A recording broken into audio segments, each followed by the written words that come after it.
tidak terasa malam hari ini memasuki pertemuan yang ke-93. Kita akan melanjutkan membahas kitab Al-Hikam karya Ibnu Athaillah As-Sakandari, hikmah yang ke-11 bagian C atau yang ketiga, di mana ada perkataan atau sabda Nabi Isa alaihissalam. Qala Isa alaihissalatu wassalam, Nabi Isa alaihissalam bersabda di ashabihi, kepada para sahabatnya, aina tambutul hubbatu, di mana biji itu bisa tumbuh dengan subur. Coba kalau kita ditanya, biji bisa di sana tumbuh dengan baik, dengan subur, hijau ranau daunnya, itu di tempat tanah yang subur. Nah, Nabi Isa alaihissalam melanjutkan sabdanya. Faqala Isa alaihissalatu wassalam, kadzalikal hikmati la tanbutu illa fi qalbin mislil ardi. Ya seperti itulah sebuah hikmah atau keikhlasan yang ada di dalam sanubari kita, di dalam hati kita ini akan tumbuh dengan baik. Itu berada di dalam hati yang bersih, hati yang subur, hati yang terhindar atau terbebas daripada segala jenis penyakit-penyakit hati. Nah, ngomong-ngomong tentang masalah hati, bila kita perhatikan motor yang ada di samping kita, kalau rusak bisa diperbaiki tidak? Bisa. Mobil bisa.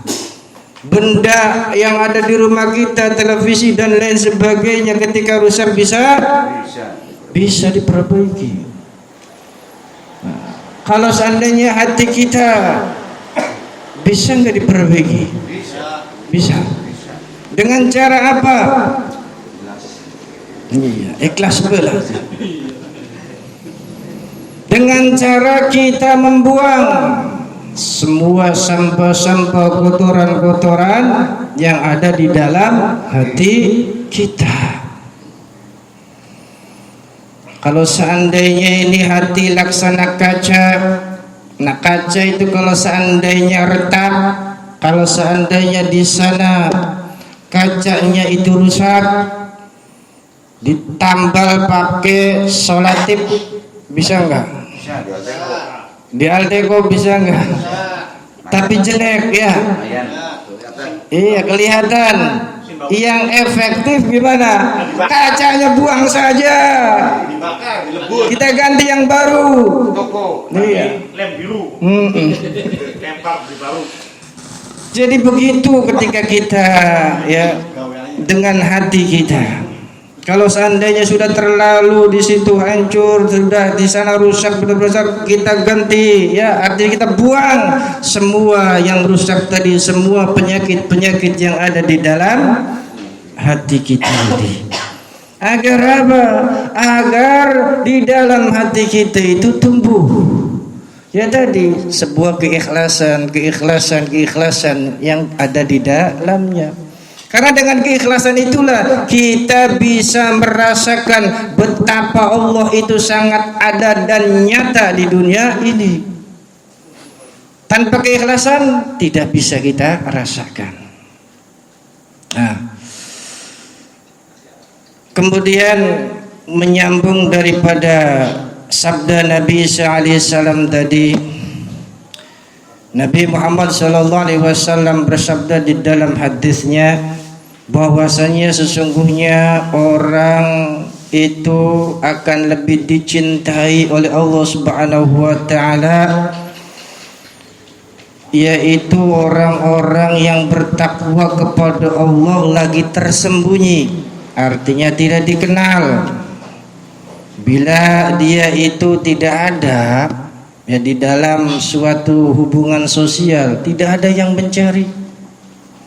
Bila mana ia itu hadir, kehadirannya tidak dianggap, iya melas. Tapi luar biasa, apa yang luar biasa? Hatinya bagai pelita, terhindar daripada segala kegelapan-kegelapan atau penyakit-penyakit hati dan kesukaran-kesukaran yang ada. Nah, kemudian Nabi kita Muhammad sallallahu alaihi wasallam bersabda, la yusallina ma'akum ghadan rajulun min ahlil jannah. Besok pagi, kata Nabi Muhammad sallallahu alaihi wasallam, benar-benar akan datang seorang laki-laki yang nanti ya laki-laki tersebut, kata Rasul, min ahlil jannah, itu adalah golongan daripada ahli surga. Dia ngomong sama Abu Hurairah. Nah, Abu Hurairah itu langsung kayak macam kita buat begini. Iya, ahli surganya. Jadi karena dia sudah berharap-harap seperti itu, dia besok harinya datang ke tempat masjid ya, bersama Rasul sallallahu alaihi wasallam. Yang lain pada pulang, dia tidak pulang. Karena berharap apa? Yang dianggap daripada ahli surga adalah Abu Hurairah. Dan pada saat sudah suasana sepi ya, orang meninggalkan masjid satu persatu, tinggal Abu Hurairah dengan Nabi Muhammad SAW. Tiba-tiba datang, orangnya hitam, kemudian pakaian compang-camping. Dia bersalaman langsung dengan Rasul SAW dan minta doa, wahai Rasulullah, wahai Nabiullah, wahai kekasih Allah Subhanahu wa taala, doakan saya semoga saya dimatikan dengan keadaan syahid. Langsung didoakan oleh Rasul sallallahu alaihi wasallam. Setelah itu dia langsung pulang saja.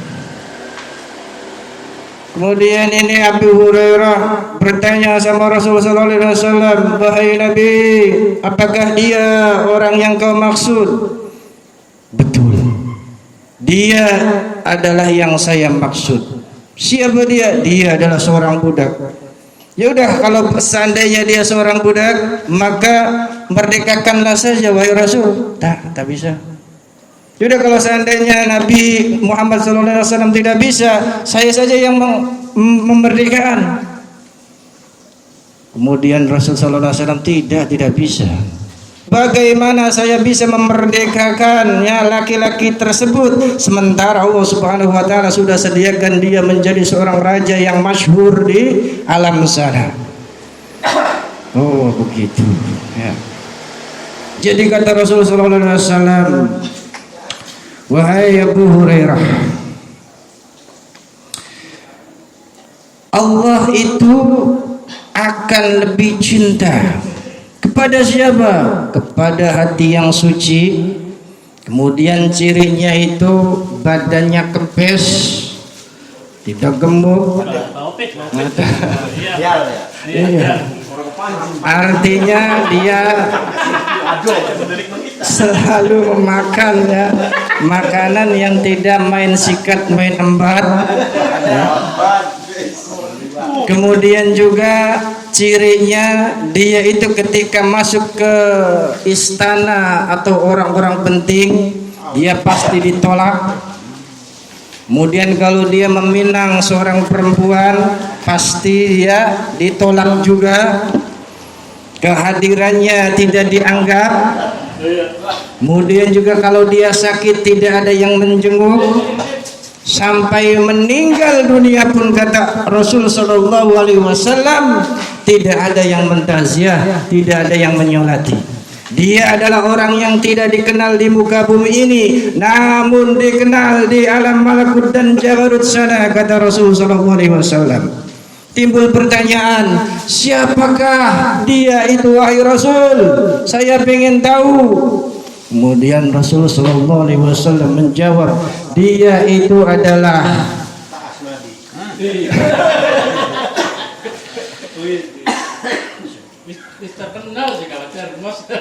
Uwais al-Qarni. Nah, namanya Uwais al-Qarni. Makanya Rasulullah SAW manggil, wahai Umar, wahai Ali, kalian berdua carilah Uwais al-Qarni, dan ketika sudah bertemu mintalah doa agar apa? Engkau diampuni dosa-dosanya. Cirinya bagaimana wahai Rasul Uwais al-Qarni? Uwais al-Qarni itu cirinya hitam kecoklatan, orang Iran belakang terbeli ala manis-manis ya. Iya. Terus tingginya semampai, artinya apa? Tidak tinggi banget ya, tidak bogel banget. Artinya sedang ya, ini kan pakai siapa ya? Ya bisa kayak tadi topik ya. Terus di sini ya lengannya itu lebar ya. Ya, kalau lengannya lebar otomatis dadanya juga terbentuk bagus ya. Tenaganya kuat. Ya. Kemudian sebelah kiri daripada lengannya itu ada bekas ya.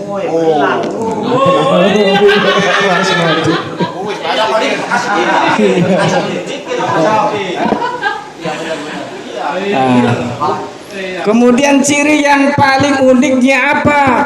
Ciri uniknya itu bukan perut ya. Ciri uniknya itu dia itu ketika berjalan kaki selalu menunduk, tapi bukan nyari duit, bukan. Pada berarti nyari waduh. Jadi di situ menunduknya dia itu menjaga hafalan Al-Qur'annya, selalu membaca Al-Qur'an. Dia menunduk sambil membaca Al-Qur'an. Kemudian dia itu ketika berdoa kata Rasul pasti doanya diijabah. Siapa dia? Kata Uwais al-Qarni. Nah, semoga kita semua menjadi orang-orang yang bukan hanya dikenal di dunia ya, tapi dikenal di alam malakut dan jabarut sana. Karena apa? Hati kita yang sudah teruji keikhlasannya. Amin ya rabbal alamin. Mungkin itu saja, insyaallah kita akan lanjutkan pada pertemuan yang akan datang.